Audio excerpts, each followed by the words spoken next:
Dandasana, the staff or stick pose. For this adjustment, you're going to place your back leg against the spine for support.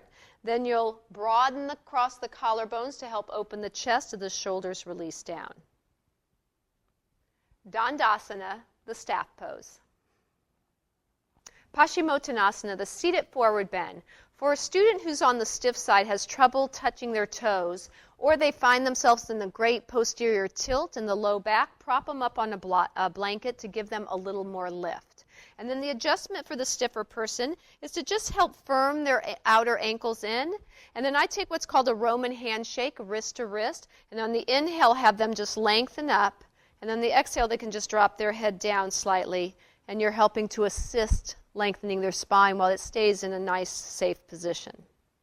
And then they'll inhale, come back up, and you can exhale, release.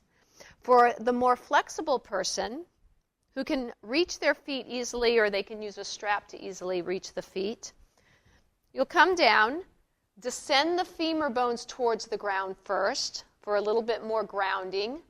Firm their outer hips in, again, a stabilizing movement. And now you can align them and lengthen them a little bit more, elongating the torso. So it's descend femur bones, firm hips for stabilization, and then adjust. Paschimottanasana, seated forward bend. Janushirshasana A, head towards knee pose. On this pose, if your student can reach the feet, they'll reach for the feet. Otherwise, they'll use a strap around the feet to extend the reach. From here, firm the hips down. I press in at the hip crease. And then encourage the side ribs of the bent legs to firm in to help lengthen the torso and keep the shoulders equal height.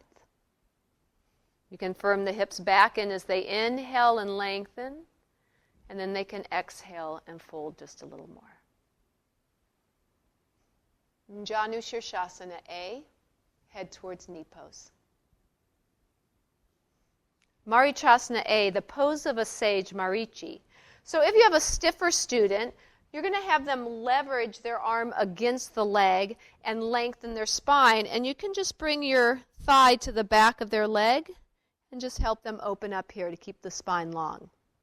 A more flexible student will be able to reach around and make the connection, or maybe they'll need to use a strap to help them make the connection.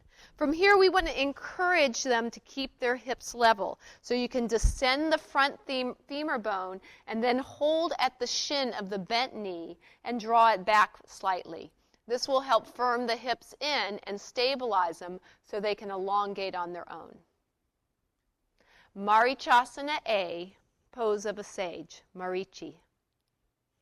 Baddha Konasana, the cobbler's pose. So as we start to get deeper into the hips, again, a reminder, prop your students up on a blanket if you find that when they're seated, they're very rounded in the back. So we want to take them out of posterior tilt and lift them up with a blanket to bring them into a more natural curvature of the spine. The first adjustment is a grounding of the hips and an external rotation of the thighs. So the hands are placed at the crease of the thighs, and then we externally rotate the hips back. And now our students can naturally elongate on their own when they have the stabilization and the external rotation of the hips. The second adjustment is to help stabilize the hips as well as elongate the torso. So you'll have your student grab your ankles.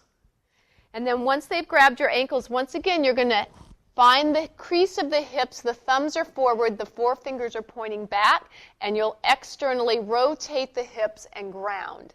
And now you might be able to walk your feet out a little bit so that they can get full extension through the spine. So we've got grounding through hips, elongation through the torso. And then you'll slowly come all the way up with sensitivity, releasing at the hips. Baddha Konasana, the cobbler's pose. Upavishta Konasana, seated wide angle pose. So on this deep opener of the hips, you're going to ground the hips again, having your thumbs in front, the forefingers in back, and then you'll externally rotate the thighs and root down. So they're stabilized through the hips, and they can elongate on their own.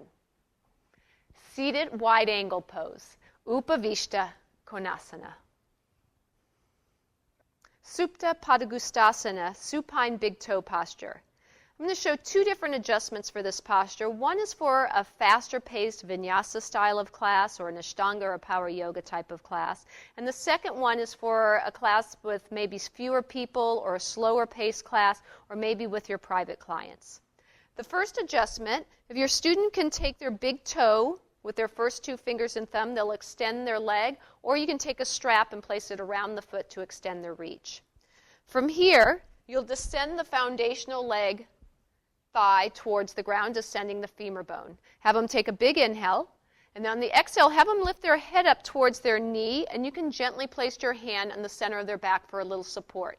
Grounding foundational legs, supporting the back, having them work their core strength, and then their hamstring flexibility. Inhale, bring your head back down to the ground. And on the exhale, have them bring the leg out to the side as you ground the opposite shoulder and the femur bone of the foundational leg. This prevents them from just flopping over to the side and not using any strength. On the inhale, use the strength of your leg to come all the way back up to center. And on your exhale, go ahead and let your leg down. For our students who aren't quite as flexible, or for students that you just want to teach a little more proper alignment, lift the right leg up. You'll take the strap around the center of the right foot. They'll hold the strap, one in each hand, and then they'll draw the elbows in close to the ribs so the triceps are on the ground. The shoulder blades draw into the back towards the chest, and they can broaden across the collarbones. So their posture is set, the shoulders are away from the ears. From here, we're going to descend the foundational leg thigh bone, and then we're going to take our hand in the crease of the lifted leg and draw the hip towards the opposite heel, leveling out the hip and creating a little more space in the SI joint. And then we'll slowly release, and we'll take a block on the outside of the hip of the lifted leg. From here, they'll take their strap in the lifted leg. You'll descend the thigh bone again, and you'll descend the shoulder so that they're anchored, and then the block is firming in the outer hip. Again, preventing them from just flopping over to the side, and also educating the firming in of the hips. On the inhale, come back up to center, and on the exhale, they can shake it out and let it down. SUPTA PADANGUSTHASANA, supine big toe posture.